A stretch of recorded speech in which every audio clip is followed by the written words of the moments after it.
Hello fam! Welcome back to our channel. This is Miss A, your Classy Beauty Savvy, and today I'm going to share with you this envelope wallet system na nabili ko sa Lazada para sa ating mga sinking funds and other bills na we will keep for savings. So, this is my first time to get a hold of this one kasi meron ako dati pero accordion envelope lang siya.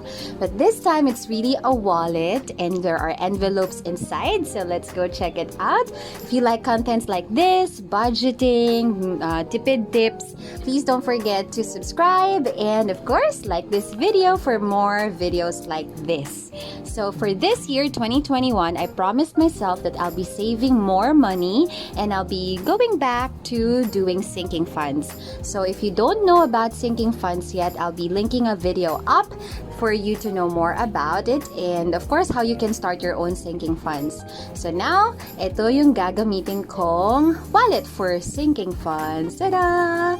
And it's actually big. Yan. Pero very nice siyang tignan. It's black. There, tas meron siyang ganitong fold.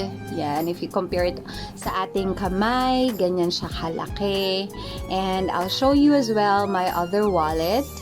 Yung gamit ko ngayong wallet for every day. This is just a Micaela wallet and comparing that to this envelope wallet, it's definitely like twice its size. Pero if you notice, I like wallets with black and gold detailing. Ganyan lang kasimple kasi nga it's very classy, classy beauty savvy, and it's just, you know, it suits every kind of occasion.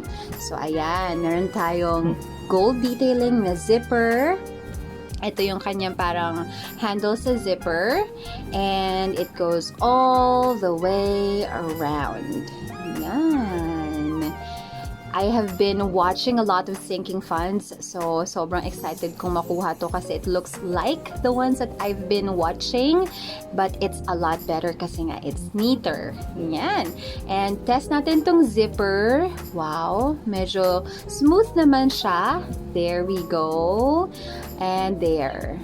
So, hindi siya madaling, parang sa feeling ko lang hindi siya madaling masira or ano yung zipper. So, that's a good one. And, tada!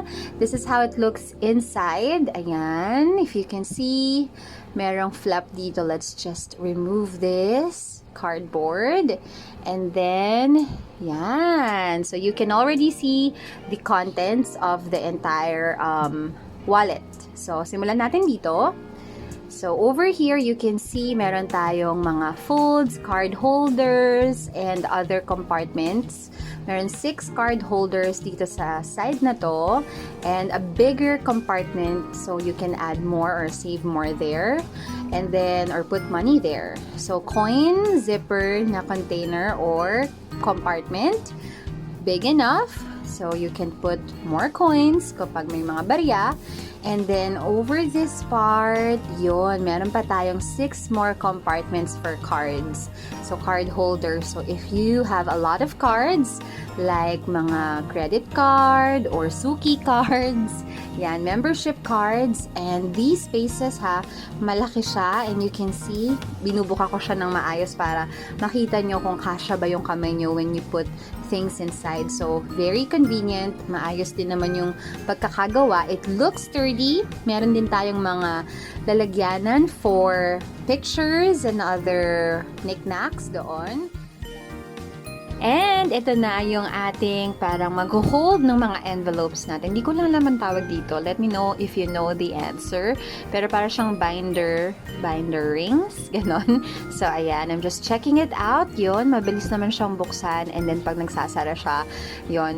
May kapit naman siya. May snappiness. And mukhang sturdy din. So, ayan. Ito yung mga regular thing na ini-insert lang sa mga notebooks or sa wallet na katulad nito or other organizers. So, ayan. You have an option to remove it if you only want to use the wallet as it is na hindi na kailangan ng envelope. Actually, you can turn this envelope wallet into an organizer then. Just buy some, you know, like papers na pwede mong i-hook dito sa mga binder. So, yan. And now, I'm pretty much satisfied with the kind of quality I'm feeling and I'm getting out of this wallet. And again, galing to sa Lazada. Just let me know if you want to know where I got this, like the link, I'll send it to you guys para mas maging, again, this is not sponsored, para lang matulungan kayo with your envelope system. Now, let's go to the envelopes itself. So, itong mga envelope na to ay, again, provided na, kasama na sa package, and they are very, very nice. If you can see this, the design, at naka-punch hole na din sila, so you don't need to punch hole to it. Tapos, if you can check it, ayan yung flap niya sa taas. You can also buy sa mga envelopes na sa kabila naman yung bukas. Pero to kasi pataas siya. Meron din yung mga pahalang. So, ayan, I'm just checking the width. Mukhang kakasya naman. Even our hand or like 4 fingers, kasya naman siya sa loob when you're inserting money and getting money from it. And as I study the envelope, makapal siya ha. Hindi siya yung very flimsy na envelope na madali siyang, yung papel, made of papel, madaling mapunit. So, ayan. Ito yung mga designs. It has 12 envelopes. Yun. So, ayan. Gaganda. Tapos, ito yung mga mapagpipilian mo. Yan, I'm trying to show you how sturdy it is and how thick it is. So, yan. Later na yan. More envelopes here. So, yan. Meron tayong mga designs for a rainy day. Ikaw na bahalang pumili kung anong klase ng design yung gusto mong gamitin for your sinking funds. But you have a lot of options like that. This one, very uso, geometric. Ganyan.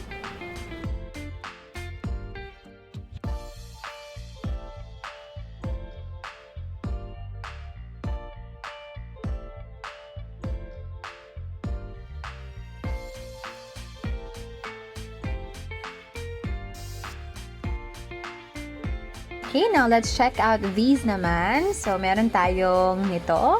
This one is very exciting kasi meron tayong budget sheets to take note of our income or our parang details ng ating savings. So, meron date, description, amount, plus or minus, and then the balance. And we also have the starting balance. So, you can actually use this to keep track kung meron ka bang kinuha sa envelope or wala, may dinagdag ka ba. So, we also have 12 sheets to work with, and I believe makakabili ka naman ito for replenishing online, mga budget sheets like this. So, nakakatuwa and makapal siya. The quality ng paper is very good and hindi magbi-bleed dito yung mga pens natin. Kasi nga, if the paper is too silky, parang smooth and medyo glossy, doon magli-leak talaga or magbi-bleed yung ink. Ito naman yung mga stickers na included for the labels. So, we have a total of 24 ata. 4, 8, 12, 16, 4, 8, 12. Sorry. So, 24 siya. And yan ang gagamitin natin para ilagay yung mga names ng sinking funds na meron tayo for that particular envelope. So, yan. So, let me just do with this off cam. And I'll show you the sinking funds that I have for this year. So, these are our sinking funds, 9 sinking funds. I shared this sa isang video natin last time. And we're going to choose folders or envelopes for each. There we go. Okay, trying to zoom in para makita nyo pero hindi masyadong effective. Anyway, kasi ang ginamit ko dito is metallic na pen. So, ayan, nakapag-pili na ako ng folder for each sinking fund na gagamitin natin. And, ayan, just adjust it there. You can see fashion, food, medical. We also have here business, YouTube, self-care. There we go. And the other one, we have Christmas, vacations, and birthdays. Yan. So, let's set it up na sa ating envelope wallet. There we go. So, this is how it will look. Nilagay ko na sila sa binder clip. And then, yan. Sa likod ko nilagay ng each folder or each envelope yung ating budget sheet. So, there. Let me just give you a quick pan or tour. There you go. A quick flip through, ng ating mga envelopes, including our budget sheets. Very convenient. Nakakatawa. Na-excite na ako kasi they're all fresh and clean. And then, of course, excited na akong mag-save sa ating sinking funds para mas marami tayong ma-save this year.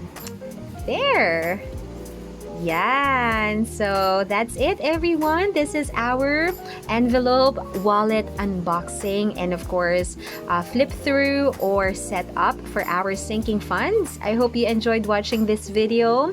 I'm so excited to do a lot of envelope stuffing videos for you guys para makita nyo rin kung ano yung mga nilalagay natin per envelope. So, there. I can't wait to see you again on my next video. If you like videos like this, budgeting, and tipid tips, please don't forget to subscribe and I'll see you again next time. Bye fam!